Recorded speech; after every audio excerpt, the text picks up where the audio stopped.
One of my favorite things that you've said is that you try to hear your music with the same unconnected ears that the other 6 billion people on the earth have, not your own ears. Hmm. Yeah. And it sounds like to me it goes hand in hand with John Cage's rule of don't create and analyze at the same time. It speaks a lot to me as somebody who came to improvisation late in Hmm. life because Yeah. I was working at a really high level on one hand, and then to go back, not to square one, but maybe to square two, and start over again and listen to myself struggle. That was really hard.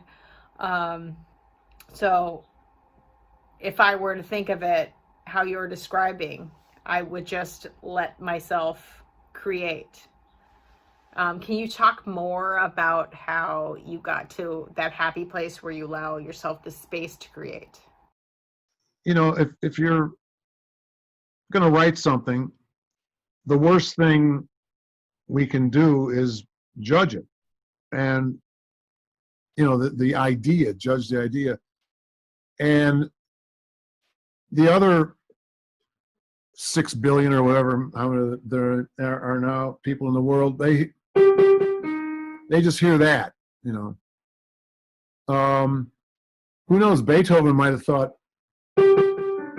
oh shit, what's that? That's crap, and if he had judged it and not worked with it, we wouldn't have that symphony. But some of the things that lead to wonderful pieces of music are just these simple ideas that if you're sitting there thinking, now this has to, I'm really going to write a great piece here, or I've really got to impress so and so with this, or oh, that's too simple, or that's stupid. All those things in the ways we come down on our ideas.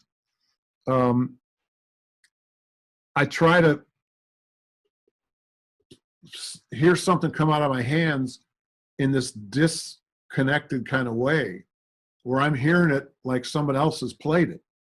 I mean, there's people, and I kind of subscribe to this, where sometimes these musical ideas, we don't invent them; they pass through us from somewhere. We can just come up with these simple ideas fall out of our hands, and then you have to be open to accepting it. And if we put all these conditions when we sit down to write, if we put all these conditions on it from a priori, then you're never going to fulfill those conditions. So you try to just come up with simple ideas that and just take them for what they are. They're ideas. They're not good, they're not bad, and so that's what I mean by that. Even when I talk with my students about this, they'll say to me, gee, I had a reading session and that other guy's piece sounded really nice, but mine sounded terrible. And I said, I go through the same thing. If I'm in a reading session where there's more than something that somebody else wrote as well as mine, I think that all the time. That piece sounded great. Why does mine sound so crummy? It's because we've developed this internal image of what we think it's going to sound like or what we're trying to say with it. Meanwhile, this other piece, I'm just hearing a piece of music. I'm hearing just the face value. And chances are that other composer is thinking the same thing about mine. Why does McNeely sound so good and mine sounds so dumb? Because of the same thing, so I try to get into the head of the other people in the world, not my head. It's hard to do. I look at it like it's a lifelong goal. I may not reach it, but hopefully I'll move in the right direction.